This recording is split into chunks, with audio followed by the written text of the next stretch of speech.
Hello সবাইকে, চলে এসেছি নতুন একটা মেকআপ লুক নিয়ে। আজকে আমার মেকআপ ছিল কোচবিহারের হেরিটেজ হোটেলে। এখানে উনি আমাকে আমার ক্লায়েন্ট, যাকে তোমরা ভিডিওতে দেখতে পাচ্ছ, উনি আমাকে বুক করেছেন এবং হোটেলেই যেতে বলেছেন। উনি সম্ভবত শিলিগুড়ি থেকে এসে এখানে একটা বিয়ে খেতে এসেছেন। তো মেকআপ করতে গিয়ে আমাদের সবারই নানান রকমের অভিজ্ঞতা হয়। তো আজকে আমি গিয়ে দেখলাম যে ওনার আইব্রোটা আমাদের যেমন আইব্রোটা নর্মাল থাকে, বাট ওনার আইব্রোটা তুলনামূলকভাবে কম। তো আমাকে সেটা ভেবে কিন্তু মেকআপটা করতে হয়েছে। তো ওনার স্কিনে আমি প্রথমেই টোনার, ময়শ্চারাইজার এবং তোমরা দেখতেই পাচ্ছ এখন একটা প্রাইমার লাগাচ্ছি। প্রাইমারটা আমি সুগারের লাগিয়েছি, ময়শ্চারাইজারটা লাগিয়েছি পিএসি অ্যাকোয়া ব্লাস্ট এবং টোনারটা লাভ আর্থের লাগিয়ে ওনার স্কিনটাকে ভালো মতন প্রিপারেশন করে নিচ্ছি। কারণ যেহেতু ওনার ম্যাচিউর স্কিনে মেকআপ হবে, একটু এজেড উনি, তো আমাকে কিন্তু মেকআপটা একটু ভেবেচিন্তেই করতে হবে যাতে একটা ফ্ললেস লুক আসে। এবং ওনার স্কিনে যেহেতু অনেকটাই পিগমেন্টেশনের প্রবলেম ছিল, তার জন্য কিন্তু আমাকে অরেঞ্জ কারেক্টার দিয়ে অনেক জায়গাতে কিন্তু কারেকশন করে নিতে হয়েছে।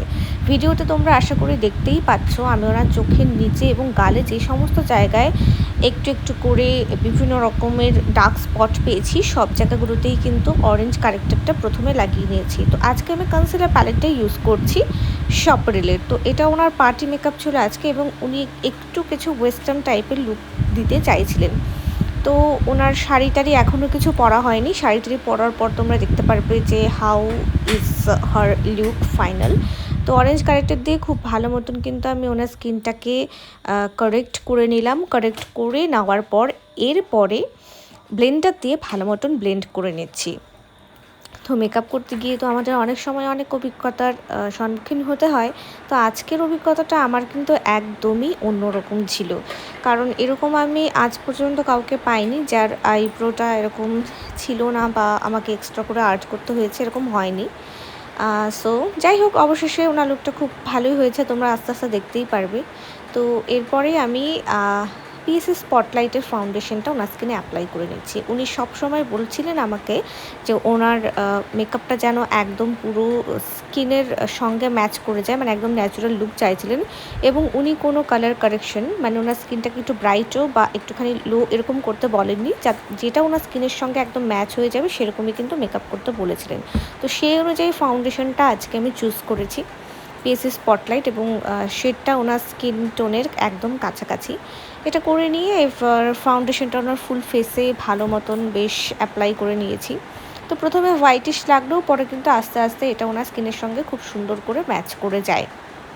তো এটা ব্লেন্ডিংয়ের টাইমে একটু বেশি ওভার টোন দেখাচ্ছে, বাট এটা কিন্তু একটু পরেই আস্তে আস্তে মেকআপের শেষে কিন্তু ঠিক হয়ে যাবে। তো মেকআপটা করে নিচ্ছি আমি, দেখতেই পাচ্ছ ভিডিওতে হাওয়াই ব্লেন্ডিং। নেক্সট লাগাচ্ছি কম্প্যাক্ট পাউডার আমি ইউজ করেছি ম্যাকের, যাতে মেকআপটা খুব ভালো মতনভাবে যে ফাউন্ডেশনটা অ্যাপ্লাই করেছি সেটা যেন সেট হয়ে যায়। তো ওনার ডাবল চিনের সমস্যা ছিল এবং উনি বলছিলেন যে ওনার গালগুলোকে যেন একটু রোগা দেখায়, দ্যাট মিন্স কি কন্ট্রোলটা একটু বেশি করে করতে বলেছিলেন উনি আমাকে। তো ফুল ফেসে ম্যাকের যে পাউডারটা সেটা আমি লাগিয়ে নেবার পর ওনার স্কিনে আমি কন্ট্রোলিং করে নিয়েছিলাম। সো এটা হচ্ছে আমার স্টেপ বাই স্টেপ টিউটোরিয়াল। তোমাদের যদি ভালো লাগে তাহলে don't forget to subscribe to my channel, এবং আমার আগের লুকের ভিডিওটা দেখতে চাইলে উপরে আই বাটনে কিন্তু ক্লিক করে দেখে নাও। সো আমি কন্ট্রোলের জন্য আজকে ইউজ করছি মাই মেকআপ স্টোরির একটা প্যালেট। উনি আমার সাথে ভীষণ, উনি কীভাবে এসেছেন, কোথা থেকে এসেছেন এবং কোন বিয়েতে যাচ্ছেন সেগুলো নিয়ে বেশ ভালো মন্দ গল্প করছিলেন। সেগুলো শুনতে শুনতে মেকআপটা করছিলাম, তো আমারও বেশ ভালোই সময় কেটে যাচ্ছিলো। তো ডাবল চিনের সমস্যার জন্য আমি কিন্তু একটু বেশি করেই ওনাকে কন্ট্রোল করে দিয়েছি, এবং ব্লাশিংয়ের জন্য আমি হালকা এই পিঙ্ক কালারটা ইউজ করেছি।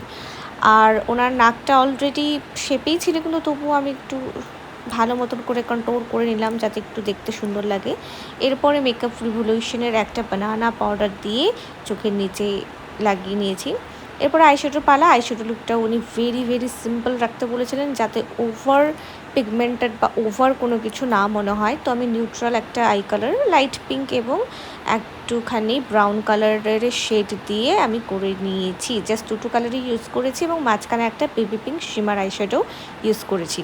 মাস্কারা টু ফেস্টে মাস্কারা ইউজ করেছি এবং আইব্রোটা আমি আজকে করছি পিএসসি আইব্রো প্রোমেট দিয়ে। তো তোমাদেরকে যেটা বলছিলাম আর কি, সেটা দেখার সময় চলে এসেছে এখন, যে ওনার আইব্রোটা কিন্তু একদমই কম। আমি এটা জুম করে দেখিয়ে দিচ্ছি তোমাদেরকে। এবং তারপরে আমাকে টোটাল আইব্রোটা কিন্তু শেপ করতে হয়েছে, কিন্তু সেটাকে ন্যাচারাল কালার রেখে। সো এটা আমার কাছে একটু অন্য রকমের কাজ ছিল, যার জন্যই তোমাদের সাথে শেয়ার করে নিলাম। তো দেখে নাও যে এই দুটো আইব্রোর মধ্যে কতটা ফারাক লাগছে। একটা আইব্রো একদমই ছিল না এবং আরেকটা আইব্রো বেশ আঁকানোর পরেই এটা একটা সুন্দর একটা শেপিংয়ে চলে এসেছে এবং দেখতেও ভীষণ মিষ্টি লাগছিল। তো ওনার আই লুকটা কিন্তু কমপ্লিট হয়ে গেছে। এরপর হাইলাইটারটাও আমি আজকে ম্যাকেরই ইউজ করছি। যে সমস্ত জায়গাগুলো আমার হাইলাইটিং করার দরকার সেই জায়গাগুলোতে আমি এই ম্যাকের হাইলাইটারটা ইউজ করে নিয়েছি। এবং দেখতেই পাচ্ছ যে গালের শেপিংগুলো গালের ওখানে একটুখানি আমি সেটিং পাউডার বা বানানা পাউডার দিয়ে সেট করে দিয়েছি, যাতে ওনার যে ফেস শেপটা আরও সুন্দর করে দেখা যায়। হাইলাইটারটা টোটাল কমপ্লিট হয়ে যাওয়ার পরই আমি ওনার হেয়ার স্টাইলে হাত দিয়েছিলাম। এবং হেয়ার স্টাইলটার ভিডিও এখানে করা হয়নি, কারণ হেয়ার স্টাইলে ভিডিও করার মতো জায়গা ছিল না, যেহেতু রুমটা অনেকটাই ছোটো ছিল, হোটেল রুম। তো তার জন্য আমাকে বাইরে বা অন্য যেখানে প্লাগিং পয়েন্ট ছিল সেখানে গিয়ে হেয়ার স্টাইলটা করতে হয়েছে। আর ফরএভার 52 এই নিউড শেডটা আমি ওনাকে দিয়ে দিয়েছি, যাতে ওনার লুকসের সাথে বেশ ভালো মতন যায়, যেহেতু ওনার একটু ওয়েস্টার্ন টাইপের লুক ছিল এবং শাড়ির কালারটা গ্রে ছিল। তোমরা ভিডিওতে একটু পরেই কিন্তু দেখতে পারবে। So this is our final look, দেখে নাও।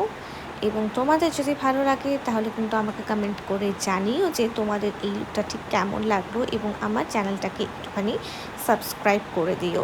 ওনার পছন্দের জুয়েলারি, শাড়ি, ব্লাউজ সব